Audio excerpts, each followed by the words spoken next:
21 जुलाई के और 9 दिन बाकी हैं। ऐसे में पश्चिम बंगाल में 21 जुलाई की तैयारियां जोरों शोर पर है। कहीं धर्मतल्ला चलो की दीवार पर तस्वीर की जा रही है तो कहीं वर्कर मीटिंग।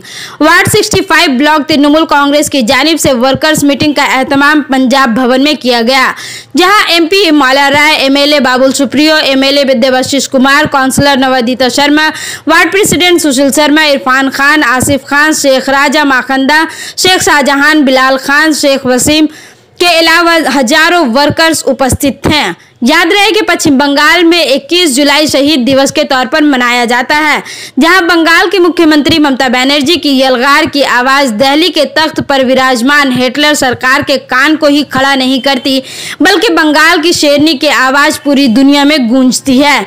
पश्चिम बंगाल में लगातार बीजेपी को शिकस्त मिलने की वजह से अब देश में एक परसेप्शन तैयार हो रहा है कि लंगूर को कोई हरा सकता है तो वो है अंगूर। इन साल भी 21 जुलाई के स्टेज से मुख्यमंत्री ममता बनर्जी 2024 के चुनाव को लेकर क्या हल्ला बोलने वाली है, इसका इंतजार न सिर्फ सियासी पार्टियों को है बल्कि आम इंसानों को भी बेसब्री से है। 21 जुलाई সবাই আমরা যাব, আমরা সবাই 21 जुलाई তৃণমূল যারা করে, যারা ঘুমিয়েও থাকে, যারা জেগেও থাকে, যারা সারাদিন মিছিল মিটিং করে, সারা বছর করে, তারা সবাই বলে দিতে হয় না, সবাই মিলে 21 जुलाई আমাদের একটা আবেগের দিন, শহীদকে স্মরণ করার দিন। সুতরাং তাদের প্রতি শ্রদ্ধা জানাতে আমাদের সব সময় আমরা 21 जुलाई সকাল থেকে হাজির হয়ে যাব ধর্মতলার মোড়ে। बहुत भीड़ होगा एवं लक्ष लक्ष मानुष वहाँ पर जमायत होना चाहिए, तो बहुत भीड़ हो जाएगी। हर साल 21 जुलाई में कुछ न कुछ लोगों को मैसेज का इंतजार रहता है दीदी के। 21 जुलाई আমাদের উন্নয়নের উৎসব হবে। পঞ্চায়েত নির্বাচনে আমরা প্রচুর ভিড় দেব এবং আমরা উন্নয়নের কর্মযোগ্য আগামী 5 বছর আরো চালাবো। कल रिजल्ट अनाउंसमेंट होने वाला है, सीट ले रही है? ও প্রচুর সিট गणनार पर रिजल्ट आप তখন জিজ্ঞেস করবেন। हमेशा 21 जुलाई को जो है हम उन शहीदों को नमन करते हैं, उनको याद करते हैं, उनको श्रद्धांजलि देते हैं, जैसे जो दीदी के साथ सीपीएम के खिलाफ लड़ाई में थे और जिनकी वजह से आज पार्टी एक मजबूत जगह पे लोगों के दिलों में जगह कर ली है। हमारे नेत्री जो है वो बंगाल में लोगों का जो भरोसा है वो जीती है।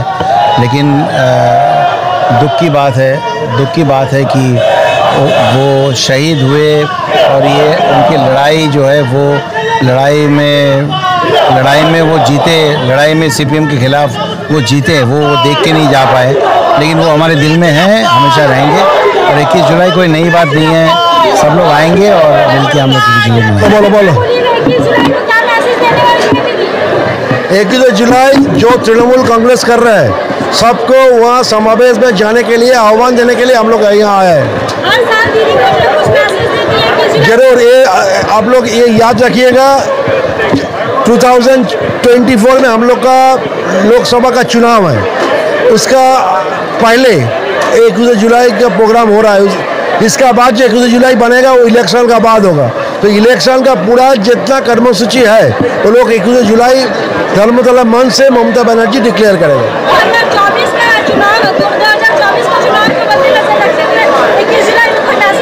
जरूर 21 जुलाई वही दिशा हम लोग को मिलेगा, वहाँ से 24 का इलेक्शन कैसी तरफ हम लोग लड़ेगा।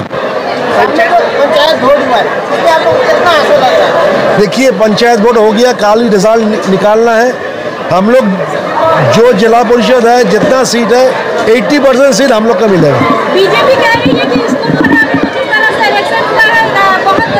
बीजेपी के लोग को बोलिए थोड़ा त्रिपुरा में जाने के लिए कैसे लोग इलेक्शन किया थोड़ा देखने बोलिए।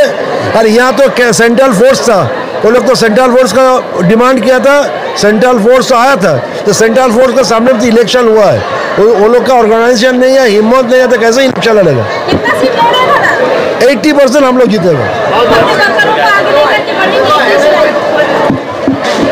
21 जुलाई हम लोग जाएंगे, यहाँ से ज़्यादा हम लोग को समर्थक के लेकर धर्मशाला जाएंगे, वहाँ जननेत्री ममता बंदोपाध्याय के बात सुनेंगे और जो कर्मसूची उन्होंने घोषित किया जाएगा वो हम पालन करेंगे, क्योंकि 24 जो वोट आने वाला है उस वोट में मोदी जी को हटाना है, बीजेपी को हटाना है, क्योंकि वो देश में जो देश को जो टुकड़ा करने जा रहा है, देश को संपत्ति और प्रॉपर्टी को बेचने जा रहा है, ये रोकने के लिए एकमात्र ममता बनर्जी नहीं नेतृत्व दे सकते। उसके लिए हम लोग उस दिन सुनेंगे ममता जी क्या बात बोलेंगे, क्या कर्मसूची रखेंगे, उसके वो कर्मसूची हम लोग 65 वार्ड में कैसे पालन कर सकते हैं, ये लेके चर्चा होगा। हमारे जो साथी है एक साथ बैठ करके हम लोग तैयार करेंगे कैसे 24 को मुकाबला करना है। इसलिए 21 जरूरी है, 21 जुलाई धर्मशाला जाना, वही बात बोलेंगे 21 जुलाई धर्मशाला चलो। उद्देश्य क्या है? उद्देश्य यही है कि हम लोग संगठन को हार करने में ये वार्ता देना चाहता हूं कि हम लोग आप लोग एक साथ मिलकर आप आइए, आप कर्मसूची 21 जुलाई शहीद